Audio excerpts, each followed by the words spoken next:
Subrahmanya S ಅಂಡಗೆ ಅವರ ಜೀವನ ಯಾವ್ಯಾವ ರೀತಿ ಇದೆ, ಅವರ ಕ್ವಾಲಿಫಿಕೇಷನ್ ಏನು, ಅವರ ಊರು ಯಾವುದು, ಅವರ third I Kannada YouTube channel ಶುರು ಮಾಡಿದ ಉದ್ದೇಶ ಏನಾಗಿತ್ತು, ಅವರು ಇದಕ್ಕಿಂತ ಮುಂಚೆ ಏನೇನು ಕೆಲಸಗಳನ್ನು ಮಾಡ್ಕೊಂಡು ಬಂದಿದ್ರು, ಅವರ ಮನೆಯ ಪರಿಸ್ಥಿತಿ ಯಾವ ರೀತಿ ಇತ್ತು, ಅವರಿಗೆ ಈ ಯೂಟ್ಯೂಬ್ ಚಾನಲಲ್ಲಿ ಆದ ಕಹಿ ಘಟನೆಗಳ ಬಗ್ಗೆ, ಆ ಸೌಜನ್ಯ ಪ್ರಕರಣದ ಬಗ್ಗೆ ಅವರು ಏನಕ್ಕೆ ತುಂಬ ಆಳ ಅಗಲವಾಗಿ ವಿಷಯಗಳನ್ನು ತೆಗಿತಾ ಹೋದರು, ಸೌಜನ್ಯ ಪ್ರಕರಣದಲ್ಲಿ ಅವರಿಗಾದ ಕಹಿ ಘಟನೆಗಳು ಏನು ಅನ್ನೋದ್ರ ಬಗ್ಗೆ ಈ ವಿಡಿಯೋದಲ್ಲಿ ನಾನು ನಿಮಗೆ ವಿಸ್ತೃತವಾಗಿ ಹೇಳ್ತಾ ಹೋಗ್ತೇನೆ.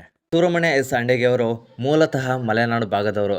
ಸ್ನೇಹಿತರೆ, ಹೌದು, ಮಲೆನಾಡು ಮಡಿಲಾದ ಶಿವಮೊಗ್ಗ ಜಿಲ್ಲೆಯ ಆಗುಂಬೆ ಸಮೀಪದ ಪುಟ್ಟ ಗ್ರಾಮ ಇದೆ. ಆ ಗ್ರಾಮದ ಹೆಸರು ಅಂಡಿಗೆ ಅಂತ. ಇವರ ಹೆಸರೇನಿದೆ ಸುಬ್ರಹ್ಮಣ್ಯ ಎಸ್ ಅಂಡಿಗೆ ಅಂತ. ಈ ಅಂಡಿಗೆ ಅನ್ನೋದು ಇವರ ಊರ ಹೆಸರು.